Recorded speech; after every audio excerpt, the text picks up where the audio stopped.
100 años de teología liberadora al servicio de las comunidades, las organizaciones y los pueblos de toda América Latina y el Caribe. 100 años de pedagogía para la transformación social. Un legado que trasciende aulas, modelos y personas. Un siglo de huellas en el camino que inspiran el presente y apuntan al futuro.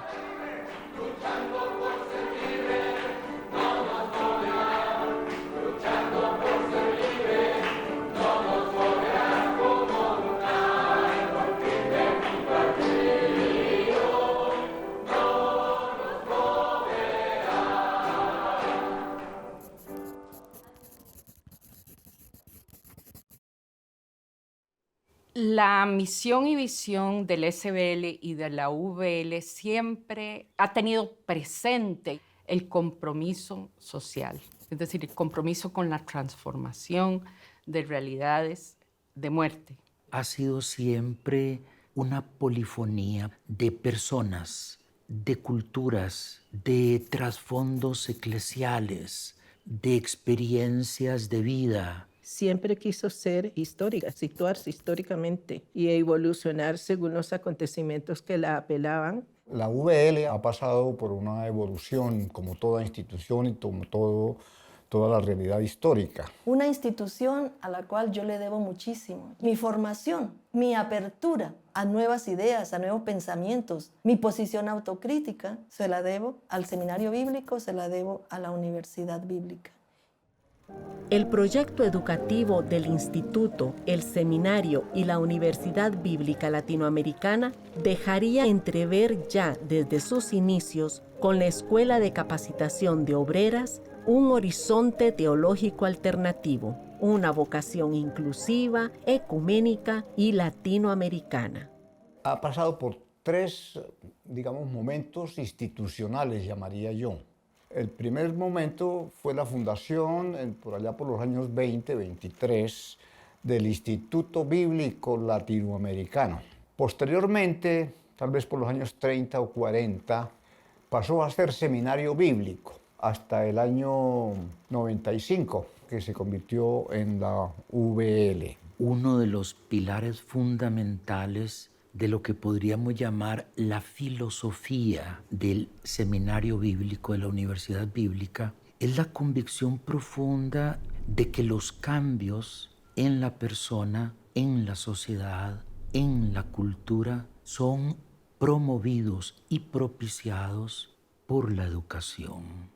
El enfoque de género empezó desde el inicio. Yo creo que con doña Susana Strachan ya ahí se inicia el seminario. Con la Escuela de Capacitación de Mujeres es un hilo importante, un eje transversal que podemos ver a lo largo de la historia de la institución. El principio básico del ecumenismo es la inclusión. Y yo quisiera verlo así desde el Instituto Bíblico de Mujeres fundado por Susana Strachan. Que en sus inicios es más bien lo interdenominacional. Hay una acogida a todas las iglesias y luego inclusive de diferentes tradiciones y espiritualidades. Es un giro de lo que venía anteriormente. Se empieza a cuestionar qué es pertinente, qué responde a nuestras realidades, cómo hablamos de Dios desde aquí.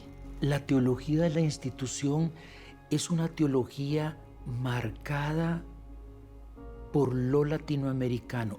Se traduce por una opción por la vida.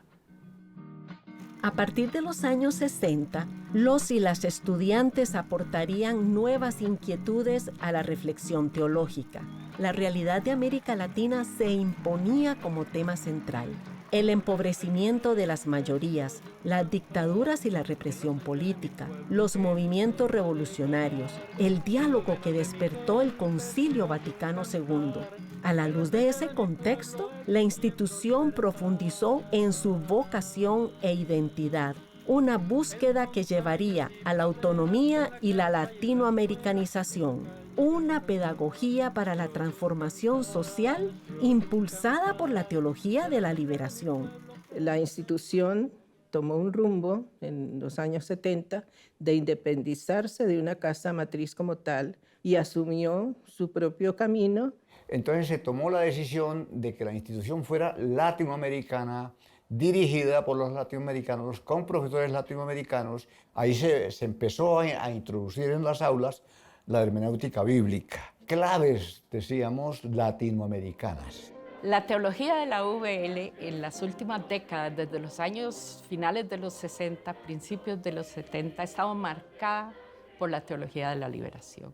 Una teología utópica marcada por un sentido de esperanza. Es un concepto fundamental del quehacer y de la producción teológica de la UVL. La independencia de la institución ha significado la posibilidad de tomar decisiones propias, de marcar un rumbo que surge de las realidades del contexto, de las necesidades de las iglesias y de la lectura que hacemos desde nuestro compromiso, nuestra visión y nuestra misión. Y claro, ese compromiso nos ha traído mucha resistencia. Son los comunistas los que quizás estén sacándole más partido a la fe de los pobres. Sin embargo, los partidarios de la teología de la liberación niegan que tenga matices marxistas. A mí me extraña mucho cuando se insiste en que hay un entroncamiento entre la teología de la liberación y el marxismo, porque el marxismo como filosofía, como ideología es atea, y nosotros partimos de la fe. Consideramos apropiado abarcar el tema de la teología de la liberación, una nueva doctrina religiosa que pudiera poner a la Iglesia en peligro. Yo quería decir también una palabra sobre el título del programa, La Iglesia en Peligro. ¿Está o no en peligro? Sí. Yo creo que la Iglesia de Jesucristo, cuando cumple su tarea de anunciar el Evangelio, corre muchos peligros.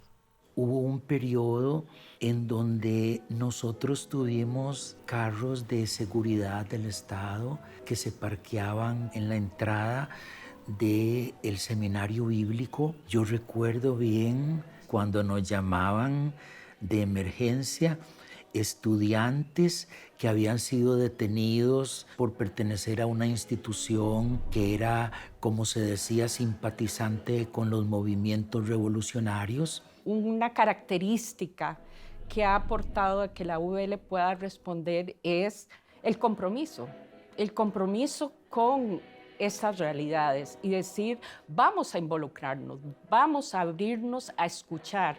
Si la teología es un ejercicio simplemente intelectual, no tiene sentido. La labor teológica tiene que tener esa veta de praxis transformadora. Para comprender la realidad humana no basta la teología. Es necesario comprender el hecho social, el fenómeno político, la experiencia humana concreta a partir del arte, de la cultura, de la sociología.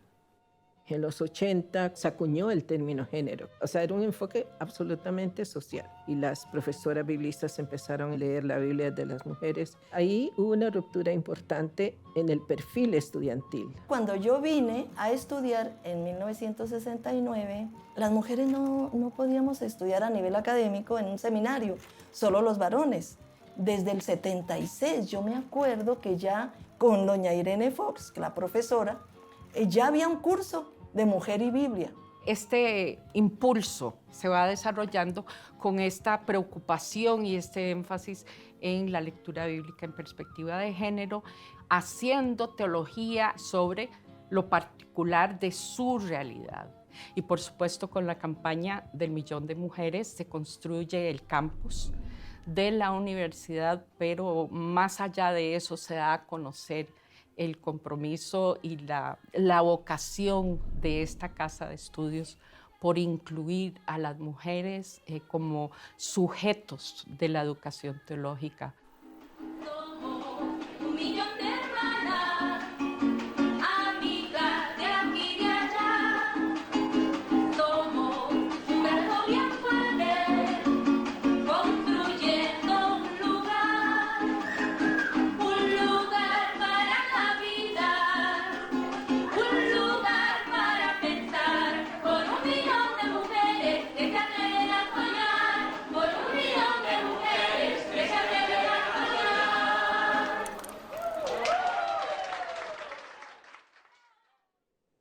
A partir de los años 90 empezaron a trabajarse más a nivel académico sujetos sociales. Son rostros de las personas empobrecidas, pero que tienen más allá características de etnia, de género o de diversidad sexual. En ese momento se hablaba de la opción por los pobres. Ahora hablamos de mujeres, podemos hablar de personas de la diversidad sexual, de migrantes, de la tierra, de la creación, de la niñez, campesinos y campesinas, de las poblaciones indígenas, afrodescendientes. Estos rostros que demandan y reclaman una palabra sobre su condición particular o que se definen por la urgencia que tienen ciertas causas.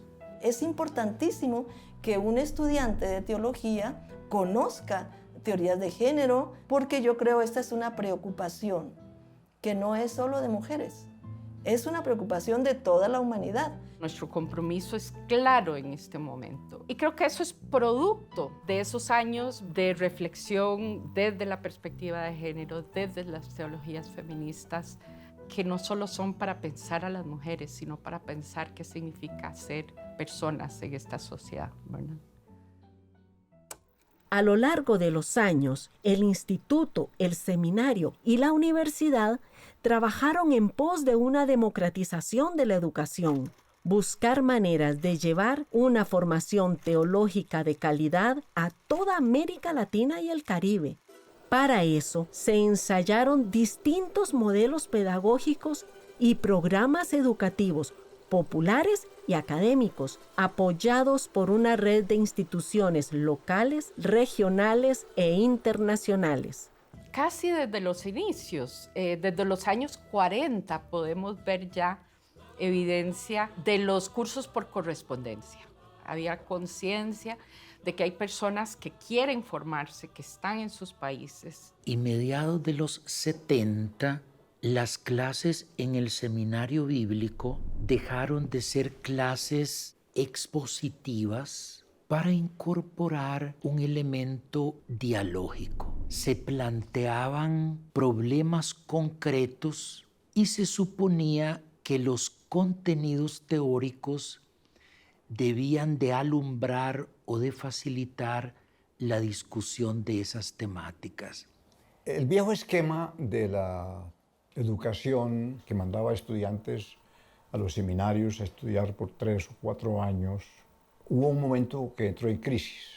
Para el año 90, yo traía una propuesta. La llamamos la Hermandad de Instituciones de Educación Teológica.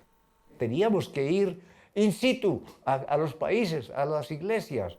La hermandad es un esfuerzo conjunto de varias instituciones de formación teológica en Latinoamérica, cuyo principal objetivo es el compartir recursos, experiencias, trabajos, reflexiones y todo aquello que fortalezca el trabajo de educación teológica en cada país. Se propone entonces un método combinado de residencia y distancia. La filosofía era descentralizar y diversificar los programas educativos.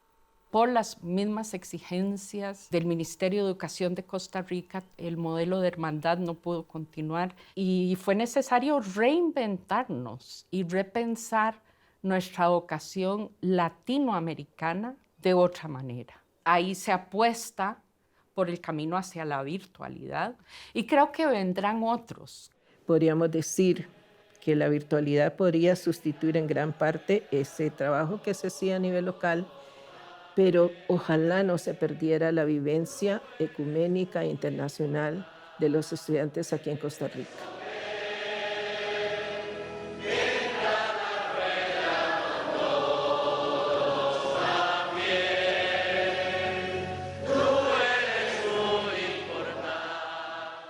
Las instituciones teológicas son instituciones frágiles, cuya dependencia de la colaboración externa ha sido históricamente una parte fundamental de su existencia. Yo creo que para la Universidad Bíblica el conjunto de relacionamientos con otras instituciones es fundamental, es vital. Redes y foros de organizaciones basadas en la fe, ONGs, instituciones de educación teológica con una vocación ecuménica. Esos vínculos han sido fundamentales y han apostado por este proyecto. La recreación del pasado no solo permite reconocer las huellas que nos trajeron hasta aquí, sino que también nos invita a preguntarnos quiénes queremos ser. Al llegar a su primer siglo de vida, la Universidad Bíblica Latinoamericana sigue apostando por una educación interdisciplinaria, ecuménica, enraizada en el contexto latinoamericano y caribeño, comprometida con el Dios de la vida y la dignidad de todas las personas. Hablamos de la UBL como una familia, porque no es solo un lugar donde venimos a trabajar, es algo que creamos y mantenemos y sostenemos todos y todas. Creo que uno de los desafíos muy grandes que tenemos tiene que ver precisamente con la religión y los discursos religiosos de exclusión, antiderechos, el uso de la Biblia para sustentar la exclusión o la negación de los derechos de las personas. Todavía falta muchísimo para poder responder a estos desafíos, para poder ser inclusivos, y no solo en teoría, sino también en la práctica. Diría yo que la UBL tiene el desafío hoy de reinventarse en su relación con los movimientos sociales. En todo el recorrido que ha tenido la universidad ante seminario, siempre ha estado abocada a contribuir en la formación de liderazgo de las iglesias a lo largo de América Latina, ¿no? Las personas que salen de nuestras aulas llegan a lugares donde son líderes comunales, maestros, dirigentes, organizadores de grupos locales. Y se encuentran con otra forma de pensar a Dios, leer la Biblia, y luego siguen con su camino en iglesias, en organismos basados en la fe, en instituciones educativas, donde ese compromiso les ha costado caro. El conocimiento es algo que tiene que atravesar lo afectivo y que tiene que verse en el quehacer posterior. Hemos sido parte en un larguísimo proceso educativo de décadas de pedagogía de la fe. Es una tarea abierta, es una tarea permanente. Yo estoy muy agradecida con esta institución. Yo espero que la Universidad Bíblica siga adelante con todo este legado que de alguna manera pasa por mí, pero también nosotros hemos pasado por ahí y hemos dejado un legado. Si decimos que la teología es una reflexión o una palabra sobre Dios, y Dios es el Dios de la vida, entonces la teología tiene que asumir un compromiso con los sectores históricamente excluidos. Es nuestro llamado, es nuestro llamado. No.